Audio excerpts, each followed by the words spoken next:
சிவசக்தி ஆன்மீக சபையின் மூலமாக பேசுவதற்கு வாய்ப்பு கொடுத்த கனகமணி ஐயா அவர்களுக்கு முதற்கண் என்னுடைய வரவேற்பை நல்குகின்றேன். மற்றுமுள்ள மக்களுக்கும் ஆன்மீக பக்தர்களுக்கும் எனது வணக்கத்தினை தெரிவித்துக் கொள்கின்றேன். இன்றைய தலைப்பு மார்கழியின் மகத்துவம். மார்கழி மாதம் நல்ல குளிர், எல்லாருக்கும் பிடித்த மாதம் அப்படின்னு சொல்லலாம். எல்லாருக்கும் பிடித்த மாதம் அப்படின்றத விட மார்கழி மாதம் தேவர்களுக்கு உரிய மாதம். இதை பீடம் மாதம் அப்படின்னு சொல்கிறாங்க. பீடை அப்படின்னா ஒரு தவறான ஒரு பொருளில் நம்ம சொல்லிக்கிட்டு இருக்கோம். பீடு மாதம், பீடுனா பெருமைன்னு அர்த்தம். ஒரு பெருமை மிக்க மாதம் அப்படின்றது தான் இந்த மார்கழி மாதம். மார்க்க சீசம் அப்படின்னு சொல்லி வடமொழியில் சொல்லுவாங்க. மார்க்கம்னா வழின்னு அர்த்தம். சீசம் அப்படின்னா உயர்வான அப்படின்ற ஒரு பொருள். இறைவனை அடைவதற்கு உயர்வான ஒரு வழியை தருவது தான் இந்த மார்கழி மாதம். மார்கழி, மாரி ப்ளஸ் களி, அதுதான் மார்கழி. மாரினா மழைன்னு அர்த்தம். மழை கழிந்த அடுத்த மாதம் தான் இந்த மார்கழி மாதம். கண்ணபிரான் கூட மாதங்களிலே நான் மார்கழி அப்படின்னு அர்ஜுனனுக்கு உபதேசம் பண்ணுறப்ப பகவத்கீதையில் சொன்னார். அப்படிப்பட்ட உகந்த மாதம் தான் இந்த மார்கழி மாதம். பொதுவாக மார்கழி மாதம் எந்த விதமான நல்ல காரியமும் வைக்கக்கூடாது அப்படின்னு சொல்கிறாங்க. அது ஏன் அப்படின்னா நாம் தான் தப்பாக பொருள் கொண்டிருக்கோம். 12 மாதங்கள் இருக்குது. இந்த ஒரு மாதம் மட்டும் இறைவனுக்காக நம்ம செலவு பண்ணணும், இறைவனையே நினச்சிருக்கணும், நம்ம நினச்சதெல்லாம் நடக்கணும் அப்படின்றதுக்காக தான் இந்த மார்கழி மாதத்தை நம்ம சொல்லிக்கிட்டு இருக்கோம். மார்கழி மாதம்னாலே நல்ல குளிர் அதிகமாக இருக்கும். மார்கழி 1 எல்லாருமே ரொம்ப குளிருது அப்படின்ட்டு காலையில் எந்திக்கிறது கூட நம்ம லேட்டாக தான் எந்திரிப்போம். ஆனால் மார்கழி மாதம் 3:40 பிரம்ம முகூர்த்தம் ஆரம்பிக்கும். இந்த நேரத்தில் நம்ம எந்திரிக்கணும். நம்ம சாதாரண நாளில் பார்த்தா வேகமாக நம்ம எந்திரிச்சிருவோம். 1 மணி நேரத்துக்கு முன்னாலே எழுந்திரிச்சா வேகமாக அன்றைக்கி வேலை முடிஞ்சிடும். ரொம்ப நேரம் ஆன மாதிரி இருக்கும். 24 மணி நேரம் நம்ம 42 மணி நேரம் மாதிரி நம்மளுக்கு தோணும். அதனால தான் வேகமாக எந்திரிக்கணும்னு நம்மளுக்கு அந்த காலத்தில் சொன்னாங்க. இப்போ உள்ள சின்ன பிள்ளைகள்லாம் அப்படி எந்திரிக்க மாட்டாங்க. நாங்களாம் வேலைக்கு போகிறனால ஒரு 6 மணி 5:30 அப்படி எந்திரிக்கிறோம். ஆனால் மார்கழி மாதம் அப்படின்றது வேகமாக எந்திரிக்கணும்னு சொல்கிறதுக்கு காரணம் என்ன அப்படின்னா, பிரம்ம முகூர்த்தம் 3:40 தொடங்கும். அந்த நேரத்தில் எந்திரிக்கணும். ஏன் அப்படின்னா தேவர்களுக்குரிய மாதம் அப்படின்னு இதை சொல்கிறாங்க. நம்மளுக்கெல்லாம் எப்படி ஒரு வருடம் 365 நாள் இருக்கோ, தேவர்களுக்கு இந்த ஒரு வருடம் தான் அவங்களுக்கு ஒரு நாள். அந்த ஒரு நாளை 2ஆக நம்ம பிரிக்கிறப்ப முதல் 6 மாதம் மார்கழி வரையும், முதல் 6 மாதம் ஆணி வரையும், அடுத்து மார்கழி வரையும் அப்படி முடியும். 6 மாதமாக பிடிச்சிக்கிடுவாங்க. இதில் பிரம்ம முகூர்த்தம் அப்படின்றது இந்த மார்கழி மாதம் தான் தொடங்கும். தேவர்கள்லாம் அந்த பிரம்ம முகூர்த்தத்தில் எந்திரிப்பாங்க. எந்திரிச்சு அதுக்கு பிறகு தான் தன்னுடைய வேலையில் ஆரம்பிப்பாங்க. அதாவது தை தொடங்கிடுச்சுன்னா அவங்களுக்கு விடிஞ்சிடும் காலையில். அவங்களுக்கு அப்படி தான் அவங்க எந்திரிப்பாங்க. இந்த நேரம் எந்திரிச்சு இறைவனை வழிபடுவாங்க. அந்த நேரம் நம்மளும் இறைவனை வழிபடணும். காலையில் மார்கழி மாதம் குளிரில் எப்போயுமே தெரியும், பனி குளிர் அதிகமாக இருந்தாலே உடம்புக்கு சேராது. நம்மளுக்கு நோய் எதிர்ப்பு சக்தி ரொம்ப கம்மியாக இருக்கும் இந்த மாதம். அதனால தான் எல்லாருக்கும் இந்த காய்ச்சல் சளி எல்லாமே உருவாகும். அதனால் என்ன பண்ணணும்னா காலையில் வெள்ளனே எந்திரிக்கணும். பிரம்ம முகூர்த்தத்தில் எந்திரிச்சு முதல்ல சுடு தண்ணி போட்டு நம்ம குளிச்சிடணும். குளிச்சுட்டு வெளியில் கோலம் போடுறதுக்கு இது மாதிரி பஜனை பாடுறது அப்படின்ட்டு எல்லோரும் வெளியே போகிறோம். அந்த காலையில் எந்திரிச்ச உடனே நம்ம கோலம் முதல்ல போடுறது, இதுக்கான ஒரு காரணம் இது இருக்குது. மகாபாரதத்தில் கூட இந்த கௌரவர்கள் பாண்டவர்கள் இதில் யார் நல்லவங்க அப்படின்னு கேட்டால் நம்மளால் சொல்ல முடியாது. ஆனால் 2மே கௌரவர்கள் பாண்டவர்கள் 2 பேருமே அண்ணன் தம்பி தான். 2 குழுவும் அண்ணன் தம்பி தான். அப்போ கிருஷ்ணர் சொன்னாராம், யாரெல்லாம் பாண்டவர்களுக்கு சப்போர்ட் பண்ணுறீங்க, அவங்க பண்ணது ரைட்டு தான் அப்படின்னு யாரெல்லாம் சப்போர்ட் பண்ணுறீங்களோ அவங்கெல்லாம் வாசலில் கோலம் போட்டு பூசணி பூ வையின்னு சொன்னாராம் கிருஷ்ணர். அதனுடைய எச்சமாகத்தான் இப்போ நம்ம வச்சுக்கிட்டு இருக்கோம். ஆனால் இது பின்னால் மருவி எப்பயுமே ஒரு செயல் செய்கிறோம்னா அதோடைய எச்சம் இப்போ வரைக்கும் நம்ம மரபு ரீதியாக நம்ம அதை கண்டினியூ பண்ணிக்கிட்டு தான் இருக்கிறோம். ஆனால் பின்னால் என்ன பண்ணாங்கன்னா இது ஒரு ஐடென்டிஃபை மாதிரி, ஒரு அடையாளம் மாதிரி இது மாறிடுச்சு. எந்த வீட்டிலலாம் காலையில் எழுந்திரிச்சு அந்த கோலம் போடுறாங்களோ, கோலம் போட்டதை தவிர்த்து பூசணிப்பூ வாசலில் வைக்கிறோம். அந்த பூசணிப்பூ எந்த வீட்டில் வைப்பாங்க அப்படின்னா அந்த வீட்டில் கன்னிப்பெண்கள் இருக்காங்கன்னு அர்த்தமாக. அந்த கன்னிப்பெண்கள் இருக்கிறாங்க அப்படின்னா அந்த மார்கழி மாதம் பஜனைக்காக எல்லோரும் போவாங்க. ஓகே, இந்த வீட்டில் வந்து கன்னிப்பெண் இருக்கா, அப்போனா தை தொடங்கட்டும், அந்த வீட்டில் வந்து நம்ம பொண்ணு கேட்போம் அப்படின்ற ஒரு அடையாளமாக. இப்போ நம்ம இதெல்லாம் பார்த்தோன்னா விருதுநகரில் வந்து அந்த பழக்கம் முன்னால் இருந்தது. இப்போ இருக்கா என்னதில்ல, ஒரு 15 ஆண்டுகளுக்கு முன்னால் நான் வந்து பார்த்துருக்கேன். அது வெளியில் உள்ள பெண்களை வந்து உட்கார வைப்பாங்க, திருமணமாகாத பெண்களை வரிசையை உட்கார வைப்பாங்க. அடுத்து வந்து பார்த்தோன்னா ஆண்கள் வந்து எல்லோரும் வந்து போவாங்க, எந்த பொண்ணு அழகாக இருக்குது அப்படின்னு சொல்லிட்டு பார்த்துக்கிட்டே போவாங்க. அந்த இதில் வந்து சூஸ் பண்ணிவிட்டு அடுத்து வந்து இந்த பங்குனி பொங்கலோட தான் அது வந்து நடக்கும். இப்போ நடக்குதா என்னன்னு தெரில. அதே மாதிரி அந்த காலத்துலேயே வந்து இந்த மார்கழின்றது வந்து பெண்கள் இருக்காங்க, அந்த கன்னிப்பெண்கள் இருக்காங்கன்ற ஒரு அடையாளத்துக்காக தான் இந்த பூ வந்து வைக்கிற பழக்கம் வந்தது. இந்த கோலம் போடுறது வந்து என்ன அப்படின்னா, பெண்களுக்கு வந்து இந்த மார்கழி மாதம் வந்து அதிகமாக வந்து நச்சுக்காற்றுகள் எல்லாமே வந்து எப்பயுமே இருக்கிறது தான். ஆனால் இந்த மார்கழி மாதம் வந்து பார்த்தோன்னா கொஞ்சம் குறைவாக இருக்கும். ஓசோன் வந்து அதிகமாக இருக்கும். ஓசோன் படலம் எல்லாருக்கும் வந்து தெரியுதான். இப்போ ஓசோன் வந்து ஓட்டை விழுந்திருக்கு அப்படின்னு சொன்னாங்க. ஆனால் இந்த வருடம் வந்து ஓசோன் படலம் 99% வந்து அந்த ஓட்டை வந்து துளைகள் அடைக்கப்பட்டு விட்டது அப்படின்னு சொல்லிட்டு செய்தியில் வந்து சொன்னாங்க. கேட்குறதுக்கே ஒரு மகிழ்ச்சியான செய்தியாக தான் இருந்தது. இந்த ஓசோன்னா என்ன அப்படின்னா, வளிமண்டலத்தில் இருக்கக்கூடிய காற்று நம்ம சுவாசிக்கக்கூடிய அந்த பிராணவாயு ஆக்சிஜன், இந்த ஆக்சிஜனோட எண்ணற்ற வாயுக்கள் வந்து இருக்கும். அந்த ஆக்சிஜனோட எண்ணற்ற மூலக்கூறுகள் அணுக்கூறுகள் சொல்லுவாங்க. அது எல்லாமே இந்த ஆக்சிஜனோட கலக்கிறப்ப அது வந்து O3 மாறுது. O3 அப்படின்னா தான் இந்த ஓசோன். முதல்ல இந்த ஓசோன் அப்படின்னு இருக்கிறது கண்டுபிடிச்சது யார் அப்படின்னா 1911 ஃப்ரான்ஸில் இருக்கக்கூடிய ஹென்றி அப்படின்றவர் தான் இது வந்து கண்டுபிடிச்சார். சார்லஸ்னு ஒருத்தர், ஹென்றி, இந்த 2 பேரும் சேர்ந்து தான் கண்டுபிடிச்சாங்க. இந்த ஓசோன் ஒன்று இருக்குது அப்படின்னு கண்டுபிடிச்சாங்க. அதுக்கப்புறம் இது வந்து உடம்புக்கு ரொம்ப நல்லது அப்படின்றதையும் கொஞ்சம் கொஞ்சமாக தெரிய ஆரம்பிச்சிட்டாங்க. அதுக்கப்புறம் 1971 இந்த ஓசோன் வந்து என்ன பண்ணுது அப்படின்னா குளோரோஃப்ளோரோ கார்பன் அப்படின்ற ஒரு கார்பனை வந்து இது வந்து வெளியிடுது அப்படின்னு சொன்னாங்க. அந்த கார்பனை வந்து தடுத்து நிப்பாட்டுறது என்னென்னா இந்த ஓசோன் தான் அப்படின்றத 1971 கண்டுபிடிச்சாங்க. அதுக்கப்புறம் தான் ஓகே ஓசோனில் வந்து துளை விழுது அப்படின்றத ஒவ்வொன்றா வந்து கண்டுபிடிக்க ஆரம்பித்தாங்க. அப்போ இந்த ஓசோன் வந்து எதுக்குன்னா உடம்புக்கு வந்து ரொம்ப நல்லது. அதனால தான் வெளியில் போய் காலையில் எந்திரிங்க, அதிகாலையில் எந்திரிங்க, பிரம்ம முகூர்த்தத்தில் 3:40 எந்திரிங்க, குளிச்சுட்டு வெளியில் போய் கோலம் போடுங்க. கோலம் போடுறப்ப என்னென்னா கோலப்பொடி இப்போ வந்து நம்ம பயன்படுத்துகிறோம். முன்னாலாம் அரிசியை தான் கோலமாவாக வந்து பயன்படுத்துவாங்க. இப்போ நிறைய பேர் இப்போ அது மாறி இருக்காங்க. நம்ம ஜென்ரேஷன் எல்லாமே இப்போ மாறிக்கிட்டு தான் வராங்க.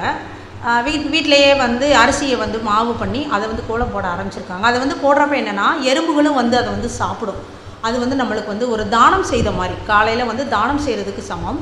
அப்படி கோலம் போடுறப்போ உடம்பு வந்து வளைஞ்சி நெளிஞ்சி குனிஞ்சி உட்கார்றப்போ உடம்புக்கு வந்து ரொம்ப நல்லது. அது ஒன்று. அந்த ஓசோன் படலமும் நம்ம உடம்புல வந்து படும், அது ஒரு காரணம். ஏன்னா இந்த ஓசோன் படலம் நம்ம பூமியில் இருந்து பக்கத்தில் வந்து இருக்கிறது. அதாவது மார்கழி மாதம் வந்து என்ன, சூரியனே நம்ம பூமிக்கு பக்கத்தில் இருக்கும் அப்படின்னு வந்து சொல்லுவாங்க. சூரியன் பூமியை நோக்கி வந்து பார்க்கும் அப்படின்னு சொல்லியிருக்காங்க. நேராக பார்க்காது, நேராக பார்க்காம அதாவது நோக்கும், அவ்வளோதான். பார்க்காது, பட் நோக்கும். அது வந்து ஒரு சாய்வலாக இருந்து அது வந்து நோக்கும். அதனால தான் நம்மளுக்கு எந்த இது ஆபத்தும் வந்து வராது. பார்த்தா தெரியும், மார்கழியில் வெயில் அடிக்கும், ஆனால் எதுவுமே செய்யாது, நம்மளுக்கு ரொம்ப குளிர்மையாக தான் இருக்கும். இந்த ஆஸ்திரேலியாவில் வந்து பார்த்தோன்னா அங்கே வந்து நேராக இருக்கும், சூரியன் பூமியை நேராக வந்து சந்திக்கும். அதனால் அங்கே வந்து இருக்கக்கூடிய கிளைமேட் வந்து வேறு மாதிரி இருக்கும். இப்படிப்பட்ட நேரத்தில் நம்ம வந்து கோலம் போடுறது வந்து அந்த ஓசோன் வந்து 10 கிலோமீட்டர் பூமிக்கும் மேலே வளிமண்டலத்துக்கும் வந்து 50 கிலோமீட்டர் தூரத்தில் தான் இருக்கும். 10 கிலோமீட்டர்லேருந்து 50 கிலோமீட்டர் தூரத்துக்குள்ளே தான் இருக்கும் ஓசோன். அந்த ஓசோன் வந்து அங்கே இருக்கக்கூடிய மக்களுக்கு வந்து படுறப்ப என்ன, காலையில் வெள்ளனே எந்திரிச்சு இந்த கோலம் போடுறாங்க, அவங்க எல்லாருமே அந்த வாயுவை தான் வந்து அவங்க வந்து சுவாசிப்பாங்க. அதனால் உடம்புக்கு வந்து ரொம்ப நல்லது. இதுக்காகத்தான் முதல்ல வந்து காலையில் வெள்ளனே எந்திரிங்க, பிரம்ம முகூர்த்தம், தேவர்கள் எந்திரிக்கக்கூடிய ஒரு காலகட்டம், அதனால் எந்திரிங்க அப்படின்னு சொல்லிட்டு ஆரம்பத்துலேருந்து சின்னதுலேருந்தே வந்து நம்மளை வந்து பழக்கிட்டாங்க. ஆனால் இப்போ உள்ள காலகட்டம் வந்து வேறு. நம்ம காலையில் வெள்ளனே எந்திரிச்சோம்னா யாராவது திருடர்கள் வந்துடுவாங்க, நகையை பறிச்சுட்டு போயிடுவாங்க அப்படின்னு காலம் வந்து மாறிடுச்சு. ஆனால் இதுதான் வந்து முறையாக அந்த காலத்தில் வந்து நடந்தது. ஒரு 60-70 வருஷத்துக்கு முன்னால் உள்ளவங்களுக்கும் தெரியும், கோலம் போடுறப்ப வீட்டு வெளியில் வந்து திண்ணையெல்லாம் இருக்கும். இப்போ திண்ணையெல்லாம் கிடையாது. நம்ம திண்ணை இருந்ததுன்னா அதுக்கும் வந்து ஒரு கேட் போட்டு லாக் பண்ணிக்கிறோம். அந்த திண்ணையே என்னென்னா ஒரு வரவேற்பு முறை மாதிரி, ஒரு விருந்தினர் வந்தாங்கன்னா வரவேற்கிறது தான். விருந்தினர்னா நம்ம ரிலேட்டிவ்ஸ் அப்படின்னு நம்ம சொந்தங்கள் நினைக்கும். விருந்தினாலே புதுமை அப்படின்னு தொல்காப்பியர் வந்து சொல்லியிருக்காரு. புதுசாக யாராவது வந்தாங்க அப்படின்னா யாருன்னே தெரியாது, அந்த விருந்தினாலே புதுமைன்னு அர்த்தம். புதுசாக ஒருத்தவங்க வருவாங்க, வந்தாங்கன்னா அந்த தரணையில் வந்து உட்காருவாங்க. உட்கார்ந்தவொடனே கதவை அடைக்கிறதுக்கு முன்னாலே குறுந்தொகை நற்றினை அந்த பாடல்லாம் பார்த்தா தெரியும். கதவை அடைக்கிறதுக்கு முன்னால் யாராவது வெளியே இருக்கீங்களா அப்படி சொல்லி பார்த்துட்டு தான் கதவை அடைப்பாங்க. அப்படி வந்தாங்கன்னா அவங்களுக்கு வந்து உணவு அவங்களுக்கு எல்லாமே கொடுக்கணும், அவங்கள உள்ளே வந்து படுக்க விடணும், எல்லாத்துக்கும் அதுக்காக தருணம் வந்து இருந்தது. ஒரு 60 இப்போ அதுக்கப்புறம் வந்து ஒரு 60 வருஷத்துக்கு முன்னால் என்ன பண்ணாங்கன்னா, இந்த மார்கழி மாதம் எல்லோரும் அந்த 3:40னா பிரம்ம முகூர்த்தம், அதில் 3:30க்கே எந்திரிச்சிருவாங்க. எந்திரிச்சு குளித்து எல்லோரும் வீட்டுக்கு வெளியே போய் கோலம் போட ஆரம்பிப்பாங்க. வயதான பாட்டிமார்கள்லாம் வந்து வெளியில் அந்த தரணையில் உட்காந்து சொல்லுவாங்க, இப்படி தூரு, அங்கே குப்பையாக இருக்குது, இங்கே குப்பையாக இருக்குது அப்படின்னு வந்து சொல்லிக்கிட்டே இருப்பாங்க.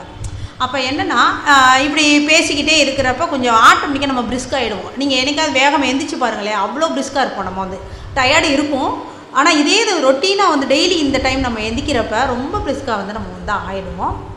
அப்போ ஓசோனுடைய அந்த காற்றை வந்து சுவாசிக்கிறதுக்கு தான். சரி, பெண்களுக்கு வந்து பெண்கள் குழந்தைகள் வந்து வெளியில் வந்து கோலம் போடுறாங்க, ஓசோன் வாயை வந்து சுவாசிக்கிறோம் அப்படின்றது. அப்போ ஆண்கள் என்ன பண்ணுவாங்க அப்படின்னா, இந்த பஜனை முறை மூலமாக அவங்களுக்கு வந்து இந்த இது கேட்குது. இந்த பஜனை வந்து முதல்ல எப்போ ஆரம்பித்தது அப்படின்னு சொன்னால், ஆண்டாள் தான் இந்த முறையை வந்து ஆரம்பிக்கிறான். திருப்பாவையில் வந்து சொல்லியிருப்பாங்க, எல்லா பெண்களும் ஆண்டாள் வந்து எல்லா பெண்களையும் வந்து எழுப்புவோம், வா நம்ம வந்து மாயவனை வந்து துதிப்போம் அப்படின்னு சொல்லிட்டு அவன் வந்து சொல்லுவான். மார்கழி திங்கள் மதி நேர்ந்த நன்னாளாம் அப்படின்னு சொல்லிட்டு பாடல் 30 பாசுரம் வந்து பாடியிருக்காங்க. அந்த இதை பாடி தான் அவங்க வந்து பஜனை முறையை வந்து ஆரம்பிக்கிறாங்க. இந்த ஆண்டாள் யார் அப்படின்னா லக்ஷ்மி. இவங்க தான் உங்களுக்கு தெரியும். லக்ஷ்மி எப்போ தோன்றுனா அப்படின்னா, பார்க்கடல் வந்து கடையிறாங்க. பார்க்கடல் கடையிறப்ப முதலில் வந்து தோன்றியது யாருன்னா, பார்க்கடல்லேருந்து தோன்றியது லக்ஷ்மி தேவி தான். அதனால் வலம்புரி சங்கு அடுத்து வந்து தோன்றியது வலம்புரி சங்கு. அந்த லக்ஷ்மி தேவி வந்து அவளை தான் இந்த முறையை வந்து ஆரம்பிக்கிறேன். இந்த லக்ஷ்மி தேவி தான் பின்னால் ஆண்டாளாக மாறுகின்றாள். இந்த ஆண்டாள் எப்படி வந்து இங்கே வந்தா அப்படின்னா, உங்களுக்கு தெரியும், நம்மளுடைய பெரியாழ்வார் தான் தத்தெடுத்து வளர்த்த ஒரு பெண்ணு அப்படின்றது நம்மளுக்கு வந்து தெரியும். இந்த ஆண்டாள் வந்து துளசி மாடத்தில் அந்த துளசி செடிக்குள்ளக்க வந்து இருக்கிறா, அவளை எடுத்து வந்து வளர்க்குறாரு. இந்த பெரியாழ்வாருக்கு வந்து விஷ்ணு சித்தர் அப்படின்னு சொல்லிட்டு ஒரு பேர் உண்டு. அது என்ன விஷ்ணு சித்தர் அப்படின்னா என்னென்னா, சித்துனாலே என்னென்னா ரொம்ப நம்ம சித்து பிடிச்சிச்சா சொல்லுவோம், பைத்தியம் அப்படின்னு நம்ம வந்து சொல்லுவோம். அந்த விஷ்ணு மேலே, திருமால் மேலே அந்த அளவுக்கு ஒரு அளவு கடந்த ஒரு காதல், ஒரு பைத்தியம் கூட நம்ம வந்து சொல்லலாம். அதனால தான் அவருக்கு விஷ்ணு சித்தர் சொன்னாங்க. அதனால தான் ஆண்டாளே வந்து சின்ன சிறு குழந்தையாக இருக்கிறப்ப விஷ்ணு சித்தர்கிட்டே வந்து போய் சேர்றா. ஏன்னா லக்ஷ்மி தான் திரும்ப வந்து அவள் வந்து ஆண்டாளாக மறுபிறவி எடுத்து விஷ்ணு சித்தருடைய வளர்ப்பில் வந்து வளர்றா. அப்போ எல்லோரும் சொல்லுவாங்க, எந்த குழந்தையும் மண்ணில் பிறக்கையில் நல்ல குழந்தை தான் அப்படி சொல்லுவாங்க. அதே மாதிரி அந்த குழந்தையை வந்து வளர்க்குற விதத்தில் தான் இருக்குது. அம்மா அப்பா எப்படி வளர்க்குறாங்களோ அந்த குழந்தை அப்படி தான் வளரும். அது மாதிரி பெரியாழ்வார் வந்து தீவிர பக்தன், விஷ்ணுவுடைய பக்தன். எப்போ பார்த்தாலும் அந்த விஷ்ணுவை பற்றியே சொல்லிக்கிட்டே இருக்கிறப்ப ஆண்டாளுக்கு வந்து அந்த விஷ்ணு மேலே, அந்த திருமால் மேலே வந்து அளவு கடந்த ஒரு காதல் வந்துடுது. அப்போ எப்படியாவது வந்து நம்ம திருமாலை அடையணும், எப்படியாவது திருமணம் பண்ணணும், அந்த அரங்கநாதனை திருமணம் பண்ணணும் அப்படின்னு சொல்லிட்டு ரொம்ப ஆசைப்படுறா. அப்போ தன்னுடைய தந்தையிட்டே வந்து கேட்குறான், எப்படி நான் வந்து திருமாலை அவளுக்கு வந்து திருமண வயது வந்துடுது. அப்போ வந்து சரி, நல்ல கணவன் இவளுக்கு வந்து தேவை, அப்போ நம்ம என்ன பண்ணலாம் அப்படின்னு சொல்லிட்டு அவள் வந்து யோசிக்கிறா. தன்னுடைய தந்தையிட்டே வந்து சொல்கிறான், நல்ல கணவன்னா எனக்கு அரங்கநாதன் தான், நான் எப்படியாவது நான் திருமணம் பண்ணணும் அப்படின்னு சொல்லிட்டு ரொம்ப பிடிவாதம் வந்து பண்ணுறான். அப்போ வந்து பெரியாழ்வார் சொல்வார், நீ திருமணம் பண்ணணும், அரங்கநாதனே நீ பண்ணலாம், அதுக்கு என்ன பண்ணணும் அப்படின்னா முறையாக நீ வந்து பண்ணணும் அப்படின்னு சொல்கிறேன். என்ன முறை சொல்லுங்கள், அதை வந்து நான் வந்து கடைபிடிச்சிக்கிறேன் அப்படின்னு சொல்லிட்டு ஆண்டாள் வந்து சொல்கிறான். சொன்னோடனே பெரியாழ்வார் வந்து சொல்கிறார், பாகவத புராணத்தில் வந்து கோபியர்கள் திருமணம் பண்ணுறதுக்காக அரங்கநாதனை வந்து திருமணம் பண்ணுறதுக்காக 30 நாள் வந்து அவங்க வந்து விரதம் இருந்தாங்க. அதே மாதிரி நீயும் விரதம் இரு, அந்த அரங்கநாதன் வந்து உன்னை ஏற்றுக்குவார் அப்படின்னு வந்து பெரியாழ்வார் வந்து சொல்கிறார். உடனே இவளும் வந்து உடனே சரி அப்படின்ட்டு, சரி நானும் வந்து 30 நாள் விரதம் இருக்கிறேன் அப்படின்னு சொல்லிட்டு அவள் விரதம் இருக்கிறான். அந்த பாடல்லே வரும், நெய்யுண்ணோம் பாலுண்ணோம் கண்ணுக்கு மை தீட்ட மாட்டோம் அப்படின்னு சொல்லிட்டு நிறையா, அதுக்குன்னு சொல்லிட்டு நிறைய வரமுறைகள் இருக்குது. நம்மளுக்கு தெரியும், இப்போலாம் விரதம் இருக்கிறோம் அப்படின்ட்டா நம்ம நிறைய முறைகளை வந்து கடைப்பிடிச்சிட்டு தான் இருக்கிறோம். அதே மாதிரி அவங்களுக்கும் நிறைய முறைகள் இருக்குது. அவங்களும் அதே கரெக்டாக அந்த 3:40க்கு அந்த நேரத்தில் வந்து எந்திக்கிறாங்க. எந்திரிச்சு அவள் வந்து ஆண்டாள் எந்திக்கிறா. பக்கத்தில் உள்ள பெண்கள் எல்லாம் எழுப்புறா. செல்வ சிறுமீர்கள் அப்படின்னு சொல்லிட்டு ஆண்டாள் வந்து எழுதியிருப்பான். அந்த பாடலை வந்து எழுப்புறா. ஒவ்வொரு வீடு வீடாக போய் தட்டுறான். தட்டி எந்திரி, நம்ம வந்து யசோதையோட பையன் அந்த நந்தகோபனுடைய பையனை போய் நம்ம வந்து சேவிக்கணும், வா, நம்ம சேவிச்சோன்னா நம்மளுக்கு பறை தருவான் அப்படின்னு சொல்லி சொல்கிறான். பறைனா என்னென்னா அருள்னு அர்த்தம். இன்னொரு பொருளில் வந்து என்ன சொன்னால் பறைனா பறை கொட்டுதல் அந்த கருவின்னு நம்ம வந்து எடுத்துக்கிடலாம். ஆனால் உள்ளார்ந்த கருத்து வேறு. உள்ளார்ந்த கருத்து வந்து என்னென்னா அருள் அப்படின்னு தான் வரும். இது மேலோட்டமான கருத்து அப்படிங்கும்போது பறை தருவான் அப்படின்னு ஒவ்வொரு பெண்களையும் எழுப்புறா. போய் ஒவ்வொரு பெண்களை எழுப்புறப்ப என்னென்னா, மாமி உங்கள் பொண்ணு வந்து எந்திக்க மாட்டேங்க, அவளுக்கு என்ன கும்பகர்ணை வந்து தூக்கத்தையே அவளுக்கே கொடுத்துட்டானா, இன்னும் தூங்குறா, அவளுக்கு காது செவிடா, நான் எழுப்பிக்கிட்டு இருக்கேன், இன்னும் எந்திக்கலையே அப்படின்னு சொல்லிட்டு ஒவ்வொரு நாளும் வந்து இந்த 30 பாசுரத்தையும் அந்த 30 பாசுரத்தையும் வந்து பாடி அந்த ஆண்டாள் வந்து எழுப்புவான். இப்படி எழுப்புறப்ப என்ன ஆகுது அப்படின்னா, அப்படி எழுப்புறதுக்காக என்னென்னா தினந்தோறும் காலையில் வந்து போய் நம்ம வந்து நீராடுவோம் அப்படி சொல்லிட்டு தான் ஒவ்வொரு பெண்ணாக எழுப்புறதுக்கு நீர்த்துறைக்கு வந்து போகிறான். யமுனை நதிக்கிறதா நீராடணும் தன்னுடைய தந்தை வந்து சொல்லியிருக்காரு, வாங்க எல்லோரும் போவோம் அப்படின்னு சொல்லிட்டு ஒவ்வொரு பெண்ணாக எழுப்புறா. இப்படி தான் வந்து பஜனை முறை வந்து ஆரம்பிக்குது. அங்கே எழுப்புனவுடனே அவள் என்ன செய்கிறான்னா, அந்த நதிக்கரையில் போய் குளிச்சுட்டு அந்த மண்ணால் வந்து பாவை செய்கிறாள். பாவைனா பெண்ணுன்னு அர்த்தம். மண்ணால் ஒரு உருவம் செய்கிறா. அந்த உருவத்தை வந்து செஞ்சு அந்த இறைவனுக்கு அந்த ஆத்தோடு வந்து கரைச்சி விட்டு அதுக்கு பிறகு அவள் இறைவனை வழிபட்டுட்டு அடுத்து தான் திரும்ப வரான். இப்படி தான் பஜனை முறை முதல்ல வந்து ஆரம்பித்தது. இப்போ மார்கழி மாதம் 1ஆம் தேதியிலேருந்து நம்மளுக்கே வந்து தெரியும், எல்லோரும் பஜனை. பெண்கள் வந்து கோலம் போடுற மூலமாக ஓசோன் காற்று வந்து அவங்களுடைய உடம்புக்குள்ளே வந்து போகுது அப்படின்றத நம்ம பார்த்தோம். அப்போ ஆண்களுக்கு எப்படி போகும் அப்படின்னா, இந்த ஆண்கள் என்ன பண்ணுறாங்கன்னா, காலையில் அவங்களும் பிரம்ம முகூர்த்தத்தில் எந்திக்கிறாங்க. ஒவ்வொரு வீடாக வந்து அந்த தெருவில் வந்து போகிறப்ப வந்து எந்த வீட்டிலலாம் பூசணி பூ வச்சுருக்காங்கன்னு பார்க்குறப்போ ஓகே, இந்த வீட்டில் வந்து இந்த பெண் இருக்கிறா, இந்த வீட்டில் கன்னி பெண் இருக்கா, அப்போ திருமணம் பண்ணலாம், அதையும் வந்து பார்த்துக்கிறான். தை மாதம் வந்து அடுத்து வந்து அந்த பெண்ணுடைய வீட்டில் போய் கேட்குறாங்க, முறை கேட்குறாங்க. அப்போ வந்து திருமணம் தை மாதம் வந்து தொடங்குது. இப்படி வந்து வருது. ரெண்டாவது வந்து என்னென்னா, இந்த பஜனை முறை வந்து ஆரம்பித்தோடனே சாமி கும்பிட்றாங்க. சாமி கும்பிட்டே ஒவ்வொரு பாடலாக வந்து பாடுறாங்க. பெண்களும் வந்து பாடுவாங்க, ஆண்களும் வந்து இப்போ வந்து போகிறாங்க, பெண்களும் போகிறாங்க. ஆனால் என்னென்னா, இந்த பஜனை பாடிக்கிட்டே வந்து கையை தட்டிக்கிட்டே போகிறாங்க. கையை தட்டுறது எல்லோரும் இப்படி தட்டக்கூடாது, இப்படி தான் தட்டணும்னு சொல்லுவாங்க. ஏன் அப்படின்னா, நம்ம உடம்புல இருக்கக்கூடிய அக்குப்ரெஷர் எல்லாமே வந்து அந்த நேரம் தான் வந்து ஆக்டிவேட் ஆகும்.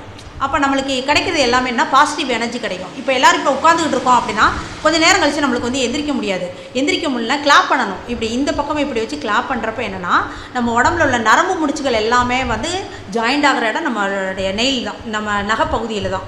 அதனால தான் நம்ம கையில் உள்ள நகைப்பகுதி, காலில் உள்ள நகைப்பகுதி. அதனால தான் கையை வந்து இப்படி தட்டுறப்ப என்ன ஆகுது அப்படின்னா, அந்த நரம்பு முடிச்சுகள் எல்லாமே வந்து ஆக்டிவேட் ஆகும், ரத்த ஓட்டம் வந்து சீராகும். நம்ம சும்மா இருக்கிறப்ப வந்து கிளாப் பண்ணலாம், தப்புலாம் கிடையாது. கிளாப் பண்ணுறப்ப நம்ம சுற்றி இருக்கக்கூடிய நெகட்டிவ் எனர்ஜி எல்லாமே வந்து டோட்டலாக க்ளோஸ் ஆகிடும், ஃபுல்லுமே பாசிட்டிவ் எனர்ஜி தான் வரும். அப்போ பஜனை பாடுறப்ப நீங்கள் பார்த்துருப்பீங்க, எல்லோரும் வாயை திறந்து பாட்டு பாடுவாங்க, பாட்டு பாடிக்கிட்டே கை தட்டிகிட்டே போவாங்க. அந்த பாட்டு எதுக்கு அப்படின்னா, நான் சின்னதெல்லாம் நினைப்பேன், இந்த பாட்டு பாடிக்கிட்டே போகிறாங்க எதுக்குன்னா, அப்போ தான் புரணி பேச மாட்டாங்க, அதனால தான் பாட்டு பாடுறாங்களோ அப்படின்லாம் நான் நினைப்பேன்.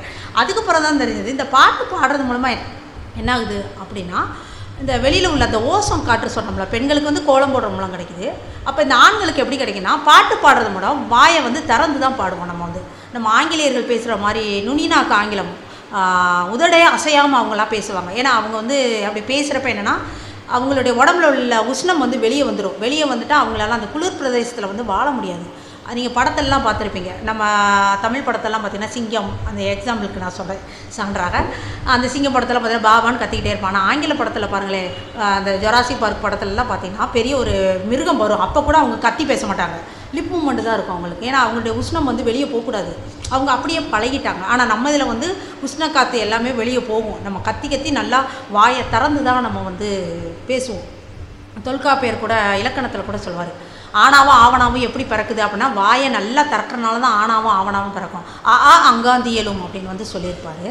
அப்போ என்னென்னா, அந்த பஜனை பாடுறப்ப நல்லா வாயை திறந்து பாடுறப்ப அந்த ஓசோன் படலம் முழுக்க நம்ம உடம்புக்குள்ளே வந்து போகும். நம்ம கொட்டாய் விடுறது கூட எதுக்காக அப்படின்னா, கொட்டாய் விடுறப்ப எந்த வேலையும் செய்ய மாட்டோம். கொட்டாய் விடுறப்ப நம்ம உடம்புல உள்ள வயிற்றுக்கு அடியில் இருக்கக்கூடிய எல்லா பகுதியிலும் ஓப்பன் ஆகும்.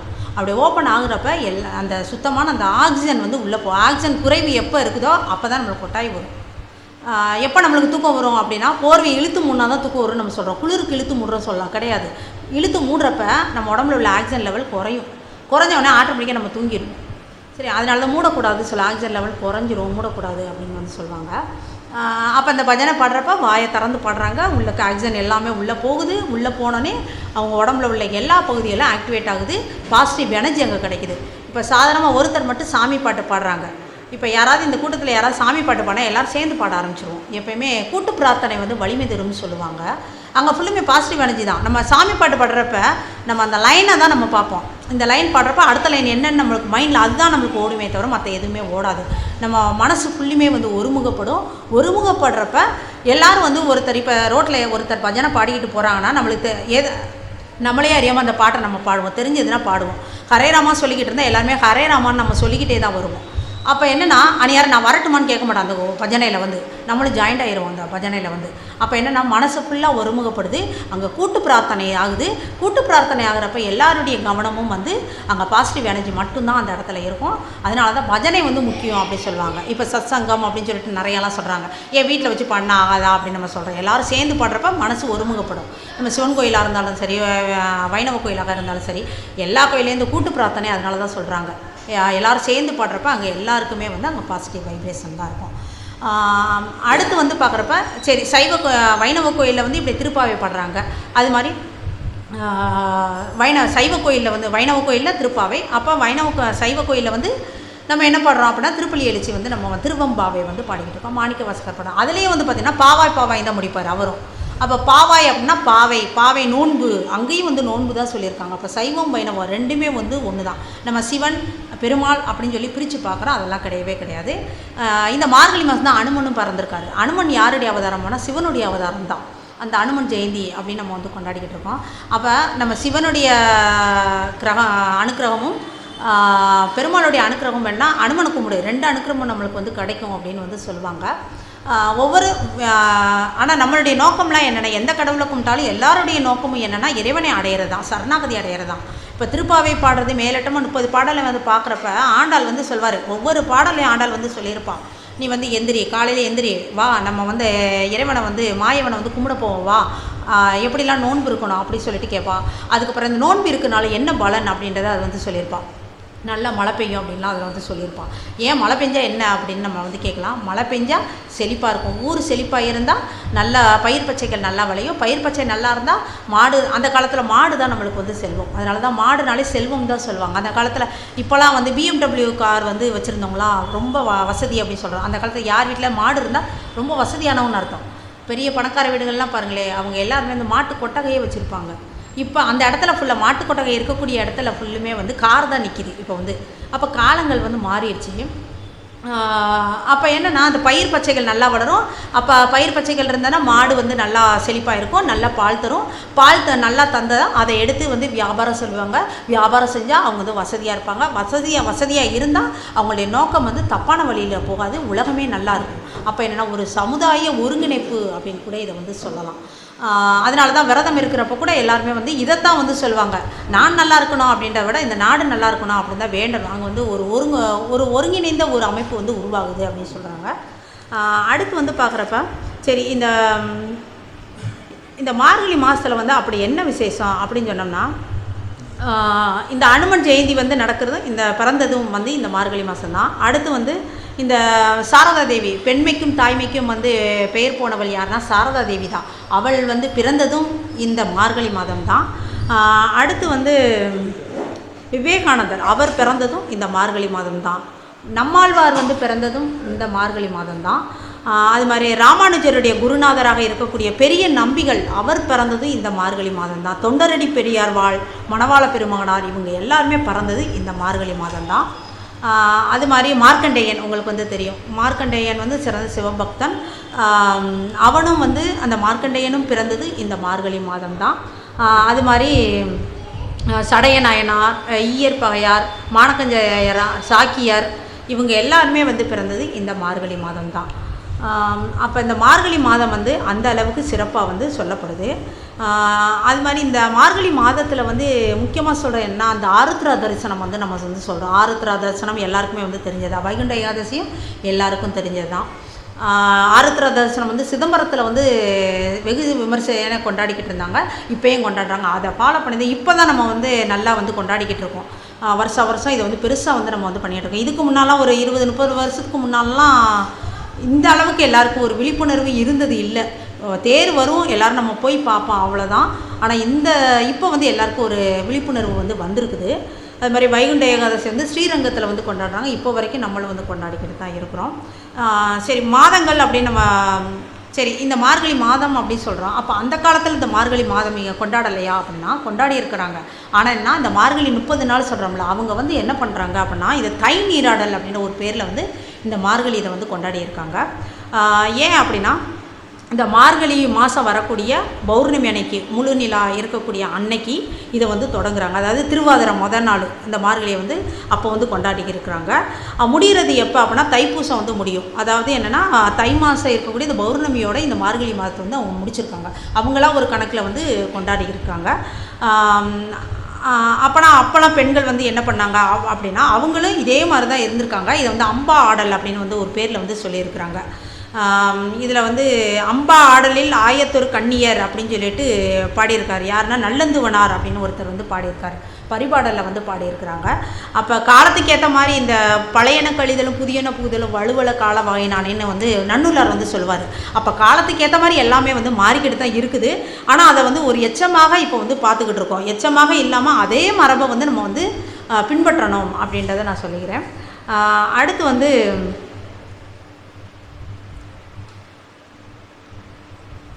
அது மாதிரி வைணவ ஆலயங்களில் பார்த்திங்கன்னா ராப்பத்து பகற்பத்து அப்படின்றத வந்து கொண்டாடிக்கிட்டு தான் இருக்காங்க. ஒரு 10 நாள் வந்து இதை வச்சு கொண்டாடிக்கிட்டு இருக்காங்க. அடுத்து வந்து இந்த மார்கழி மாதம்தான் உடம்புல வந்து ஒரு நம்ம உடம்புல வந்து ஒரு சமநிலையும் ஸ்திரத்தன்மையும் இல்லாமல் இருக்கும். அதனால தான் இந்த முறையை ஃபாலோ பண்ணணும் அப்படின்னு வந்து சொல்கிறாங்க. அது மாதிரி ஆண் தன்மை வந்து இந்த நிலத்துக்கு வந்து ரொம்ப தொடர்புடையது. அதனால தான் ஆண்கள் வந்து நிலத்துக்கு உரியவங்க, பெண்கள் வந்து வடிவத்துக்கு உரியவங்க சொல்கிறாங்க. அந்த வடிவத்துக்காகத்தான் வடிவம் வண்ணம் தான் பெண்களுக்கு உரியது. அதனால தான் நம்ம காலையில் எழுந்தோடனே கோலம் போடுங்கன்னு வந்து சொல்கிறாங்க. வடிவம் அது வந்து கோலம் வந்து அங்கே வந்து கலர்ஃபுல்லாக நம்ம வந்து போடுறோம் ஒரு வண்ணம். அப்போ அங்கே தான் பெண் தன்மை இருக்குது அப்படின்றதையும் இது சொல்கிறாங்க. அது வந்து இந்த மார்கழி மாதம் தான் வெளிப்படும் அப்படின்றது சொல்கிறாங்க. அடுத்து வந்து பார்க்குறப்ப ஏன் இந்த மார்கழி மாதம் வந்து திருமணம் வந்து பண்ணக்கூடாது அப்படின்னு சொல்கிறாங்கன்னா அந்த வந்து இறைவனுக்கே உரிய மாதம். அந்த நேரத்தில் நம்மளுடைய கவனம் முழுக்க 11 மாதம் 12 மாதங்கள் இருக்குது. 11 மாதமும் நம்ம வந்து பண்ணிக்கலாம். ஆனால் இறைவனுக்கே உரிய மாதம் வந்து இந்த மார்கழி மாதம். அதனால தான் திருமணம் பண்ணக்கூடாது, நம்மளுடைய கவனம் ஃபுல்லாக இறைவனுடைய நாமத்தையே சொல்லிக்கிட்டு இருக்கணும் அப்படின்னு சொல்கிறாங்க. அடுத்து வந்து அது மாதிரி அறுவடை முளைக்கிறது, பயிர் விவசாயம் பண்ணுறது அது எதுவுமே வந்து பண்ண மாட்டாங்க. ஏன்னா பூமியில் இருக்கக்கூடிய சமநிலை வந்து கிடையாது. அதனால தான் யாரும் வந்து பண்ண மாட்டாங்க. அப்படியே நம்ம போட்டாலும் அதில் உயிர் சக்தி வந்து இருக்காது. இப்போ நீங்கள் கூட வீட்டில் கூட நீங்கள் போட்டு பாருங்கள், நானும் போட்டு பார்த்துருக்கேன். அந்தளவுக்கு உயிர் சக்தி இருக்காது. அது வந்து ரொம்ப ஸ்லோவாக தான் எந்திரிக்கும். ஒரு பயிர் அதை வந்து போட்டால் கூட ரொம்ப ஸ்லோவாக தான் எந்திரிக்கும். நல்ல ஒரு வளர்ச்சி வந்து இருக்காது. உயிர் சக்தி இல்லாமல் முளைக்கும், பட் உயிர் சக்தி வந்து அதில் வந்து இருக்காது. இந்த நேரத்தில் போய் நம்ம ஒரு திருமணம் பண்ணிட்டா அவங்களுடைய தலைமுறை வந்து அந்த அளவுக்கு இருக்காது அப்படின்றதுக்காகத்தான் வந்து பண்ணக்கூடாது அப்படின்றாங்க. அது மாதிரி பூமிக்கும் சூரியனுக்கு இடையே உள்ள தொடர்பு வந்து எப்படின்னா தெற்காம இருந்து வடக்காம போகும், வடக்காம இருந்து தெற்காம வரும். அப்போ ஒரு சமநிலையே இல்லாமல் வந்து போகக்கூடியது இந்த மார்கழி மாதம் தான். அதனால தான் ஆடி மாதமும் வந்து சொல்லுவாங்க, ஆடியும் மார்கழியும் பண்ணக்கூடாது அப்படின்னு சொல்கிறாங்க. இந்த மாற்றம் வந்து எப்போ நடக்கும் அப்படின்னா ஆடி மாதம்னு எடுத்தோம்னா ஜூன் 21 அல்லது 22 இருக்கும். இந்த மார்கழின்னு எடுத்துக்கிட்டோம்னா டிசம்பர் 21 அல்லது 22 இந்த தேதி தான் வந்து ஆரம்பிக்கும் அப்படின்றத சொல்கிறாங்க. அது மட்டும் இல்லாமல் இந்த மார்கழி மாதம் தான் சூரியன் வந்து பூமிக்கு ரொம்ப பக்கத்தில் வந்து இருக்கும் அப்படின்னு வந்து சொல்கிறாங்க. அடுத்தது வந்து பார்க்குறப்ப இந்த மார்கழி மாதம் வந்து என்னென்னா நம்மளுடைய சக்தி வந்து பூமியினுடைய கீழ் நோக்கி வந்து இருக்கும் அப்படின்னு வந்து சொல்கிறாங்க.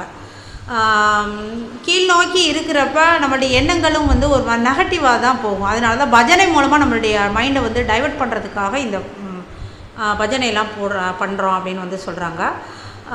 அடுத்து வந்து அந்த காலத்தில் வந்து பஜனை பாடுறாங்க. நம்ம அறிவியல் முறைப்படி எல்லோரும் பஜனை பாடிக்கிட்டு போகிறாங்க. உடம்புல உள்ள நரம்பு முடிச்சுகள்லாம் நல்லா ஆக்டிவேட் ஆகும், பாசிட்டிவ் எனர்ஜி கிடைக்கும் அப்படின்னு சொல்கிறோம்.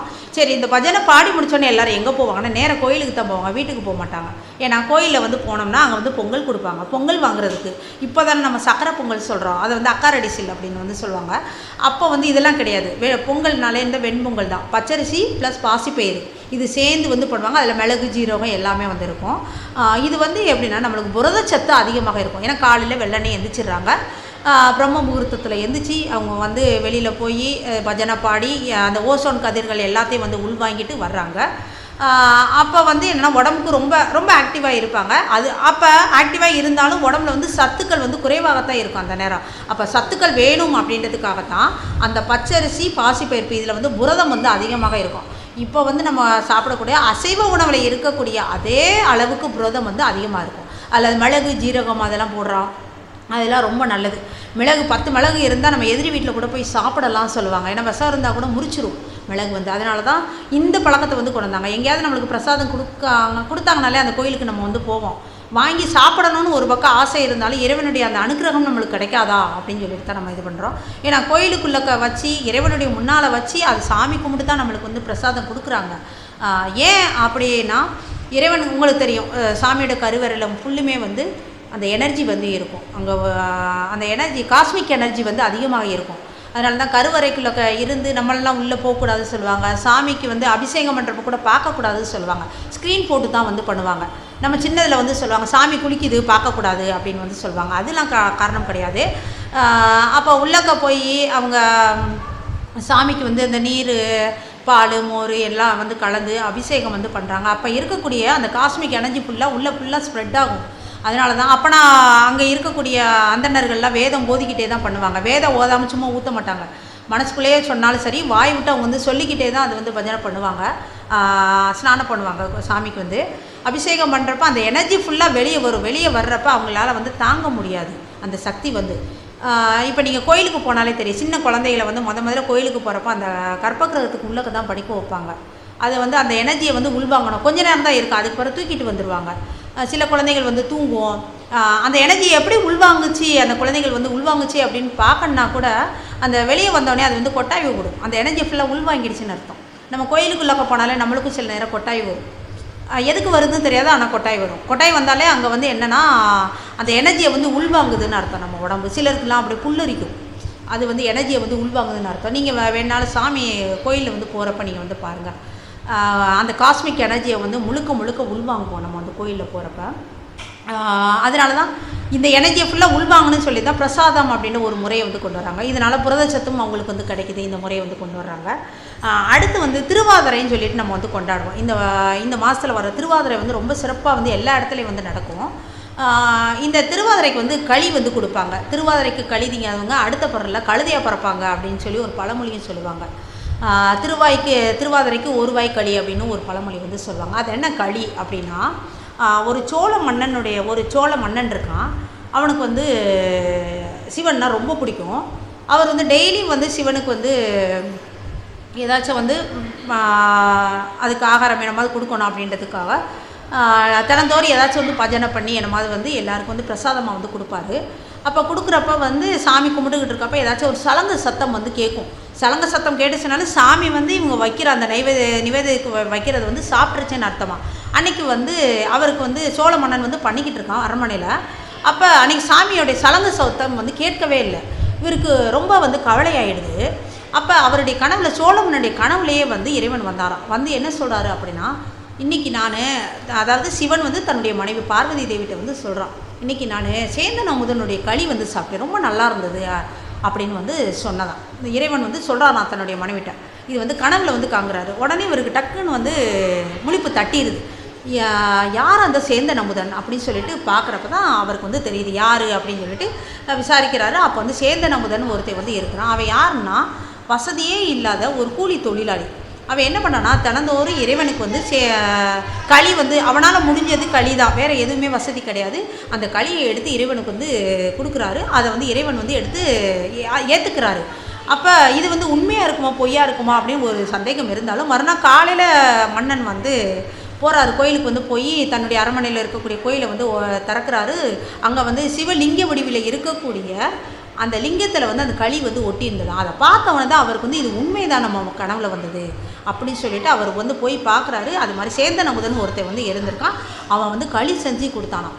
அந்த யாபகமாக தான் இன்றைக்கு வரைக்கும் இறைவனுக்கு வந்து களி பிடிக்கும் அப்படின்னு சொல்லிட்டு எல்லோரும் வந்து திருவாதிரை அன்னைக்கு இது வந்து நடந்தது. அதனால தான் பாரம்பரியமாக இதை வந்து நம்ம வந்து கடைப்பிடிச்சிக்கிட்டு இருக்கோம். அது மாதிரி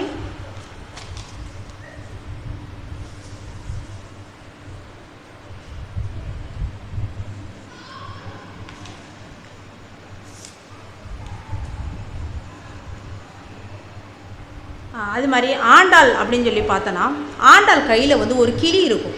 திருப்பாவை பாடக்கூடிய அந்த ஆண்டாள் கையில் வந்து ஒரு கிளி இருக்குது. எல்லாருமே வந்து நம்ம பார்த்துருப்போம். அந்த கிளி எதுக்கு அப்படின்னா, கையில் வந்து இருக்காது, தோள்பட்டையில் இருக்கும். ஏன் அப்படின்னா, தோள்பட்டையில் ஏன் வச்சுருக்கா அப்படின்னா, உங்களுக்கே தெரியும், கிளி வந்து தோள்பட்டையில் உட்காரு, எங்கேனாலும் நம்ம வளர்த்தோம்னா எங்கேனாலும் உட்காந்துக்கணும். தோள்பட்டையில் இருக்கிறப்ப அது வந்து இறைவனுடைய பேரை சொல்லிக்கிட்டே இருக்குமா. அதனால தான், ஏன்னா அவங்க கிளி வந்து சொன்னதை சொல்லும் கிளிப்பிள்ளை அப்படின்னு வந்து சொல்லுவாங்க.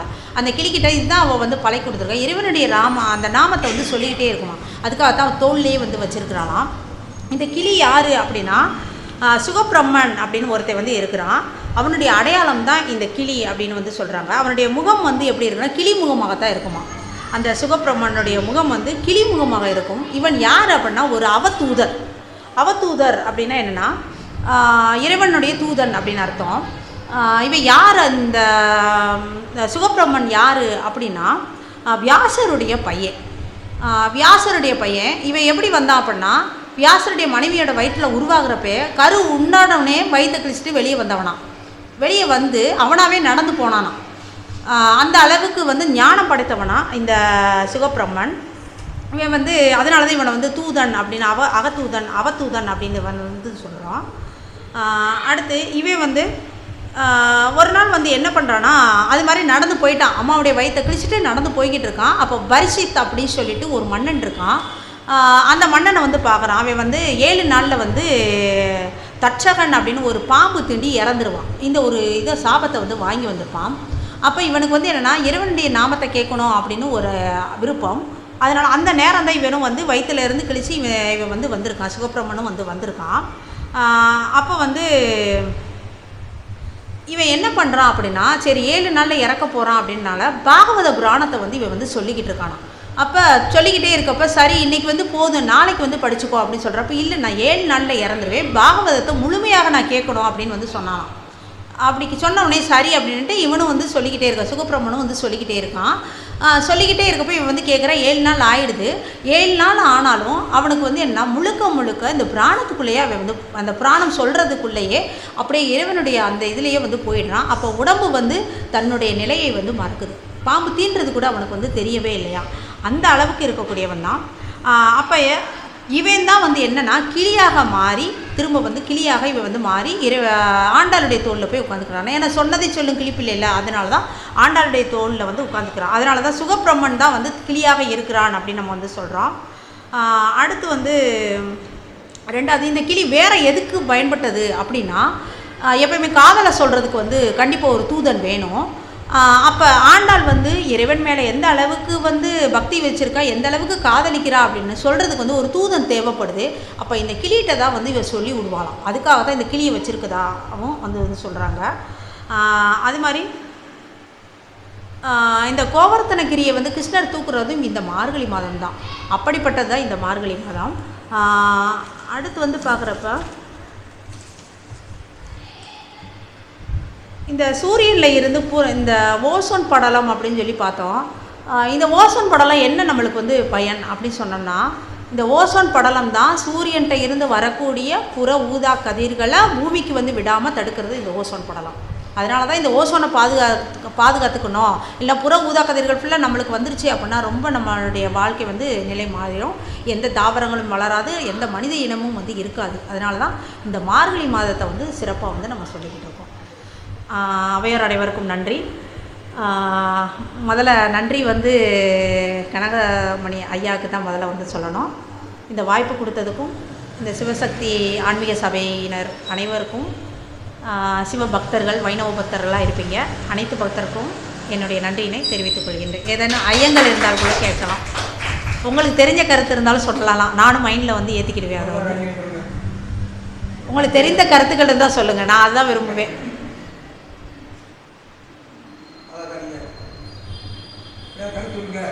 உங்களுக்கு தெரிஞ்ச இருந்தால் அதை சொல்லுங்கள், நானும் தெரிஞ்சுக்குவேன்.